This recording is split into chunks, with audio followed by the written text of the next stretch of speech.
how do we stay spiritually open without being disconnected from reality, ego-driven, or an overly dependent form of external guidance?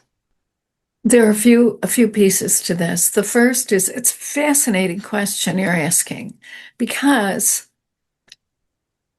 the one of the first distinctions I came upon was that the distinction between superstition, which I love a good superstition, and spirituality. Okay. Superstition is all rooted in fear. Fear is terrific stuff. It gets me out of bed some days. It gets me going, keeps me on the run, so to speak. Here's the problem. Emotionally and energetically, fear will ultimately take me away from my life. Mhm. Okay. Anytime I am looking for, like, if I want to do something psychic, right? If it's I'm going to read the cards or I'm going to get a pendulum or I'm going to do something, right? The psychic work is all rooted in fear, right? Because the only reason I want to know what's going to happen is so I can avoid it, Absolutely. right? Yeah, yeah, yeah. Okay, that's all based in fear.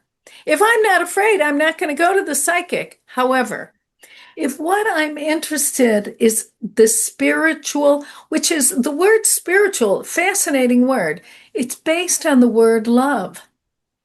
So if I am looking for something that is known as spiritual, what Mhm. I, what I'm doing is I'm looking for the most loving way to see, to know myself, everyone around me, and the circumstances in which I find myself. Hmm. Okay. Very different approach. Yeah. The, you see, Yeah, it is and very different. very, very The the different. whole intention is different. Is completely different. Yeah. And that's what the record is about. And when I discovered this, I had been working in the record, I don't know, maybe 10, 12 years, right at that point. I thought, well, this is great. Maybe I'm done or I'm close to done or something. I didn't even know what I was doing. I didn't though, because people go in the record now and they're like, well, bing, bang, bong, and they get their answers and they're out. It has not been that way for me. It really hasn't. It has been a journey.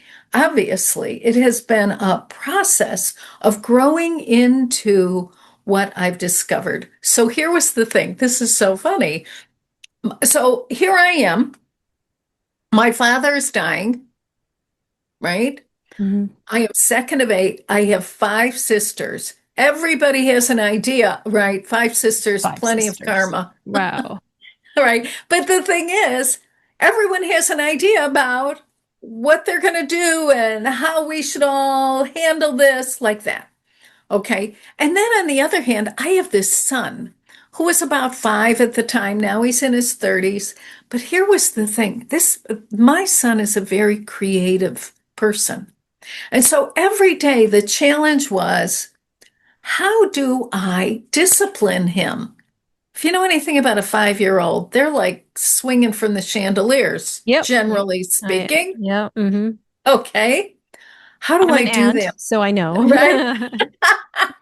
But how do I do that without killing his spirit? Yeah, Okay. that's So here that's I am. important.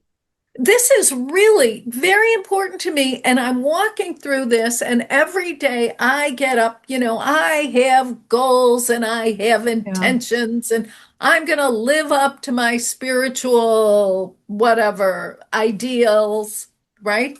And Yep. I would get in these situations. By the end of the day, I'm in a heap crying because I have not been who I want to be. I Yes. really have not. And what I find in the records is this amazing sense. I thought something is terribly wrong because no matter what, I'm going into the record and I'm getting things like, well, it's okay. Of course. I was like, what is this? Something is wrong. And why isn't someone like taking me by the nape of the neck and giving me what for? The record never did that.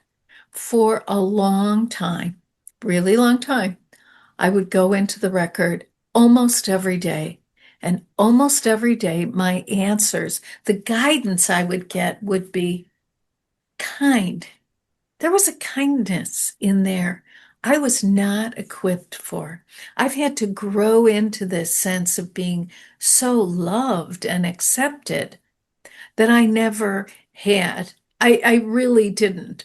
And it was a wonderful experience, but I have to laugh when people are like, well, I went into the records today for the first time and I didn't find out X, Y, and Z. I'm like, you didn't find out today. I didn't find out for a long time. So just Yeah. relax. It seems like you developed a relationship with that realm over the years, and over Yes. time, you became familiar with the way it speaks to you and how to access the information that you need, at certain moments in your life. So it's something that you have to cultivate over the years. You know, this is true. This is a great point you raise because What what I discovered is that the record itself is very relational, Yes, right? sounds like And it. so the more I would go into the record, I would learn about the Akasha. And then I would learn about Linda, right? Because I went in, I had so many old ideas when I first started. I mean, one of the ideas was the record is very sacred and it's very, and is it? Yes, it is. The experience is profound. It's life changing for many, many people. And up until the 1990s, the Akashic field was not available to secular people like us. It wasn't. Okay. Prior to that time, it was for mystics and scholars and sainted ones. All good, valuable, important. In the middle of the I think it was like the 40s and 50s, yeah, Mhm. there was a gentleman named Edgar Casey. Casey popularized the word Akasha in the West. Very interesting. Casey was a terrific guy. He did a wonderful job of making the record known, right? What he was not able to do, because what would happen, Edgar would go into the record. This guy was great. He would go into the record. Do we know how? No, no one knows how he got in there. No one knows how he got in there. No one knows how he got out. And as you and I both know, anybody can just go out into the cosmos.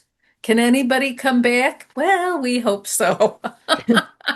You know, the difference between a spiritual person and a psychotic is you know, is is the ability to return, Yes, okay? exactly. And that's really it. So anyway, but here was the thing about Edgar. He could not teach anyone else. The other thing was that he was not personally transformed by his work.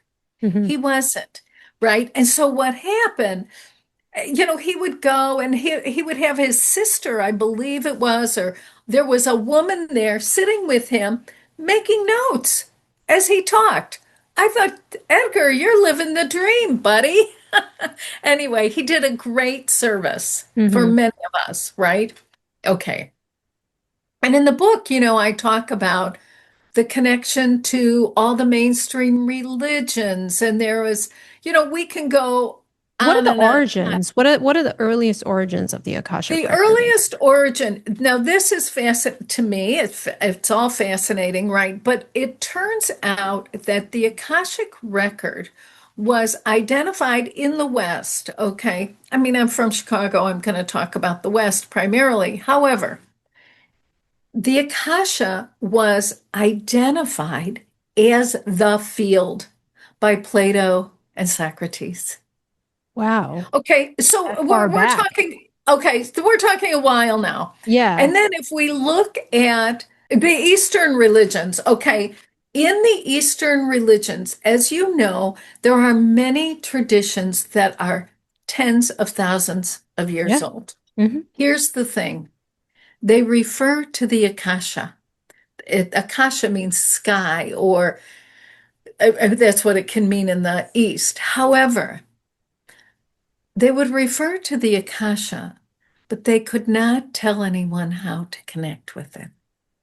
So what would happen is people would go, whether they were in Egypt or in India or China, China. Hmm. they would go anywhere. They would sit, they would pray, they would meditate. Tibet, the Tibetans were wonderful at so much of this work. And every now and then someone would connect with the Akashic record. Okay.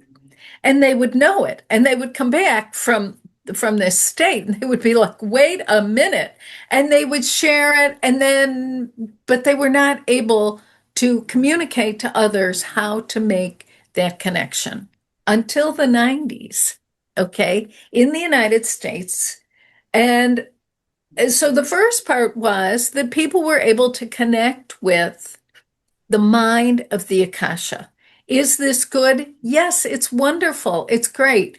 The problem for me, I would be teaching people how to do this.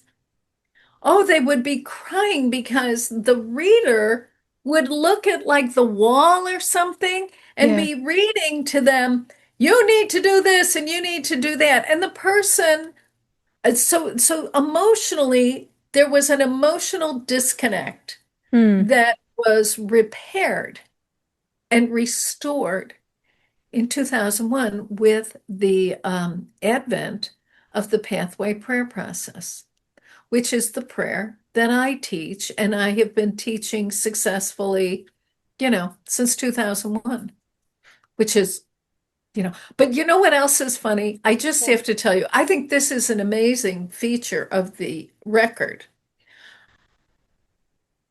I have gone along. I've been like, okay, I'll do this until it dries up.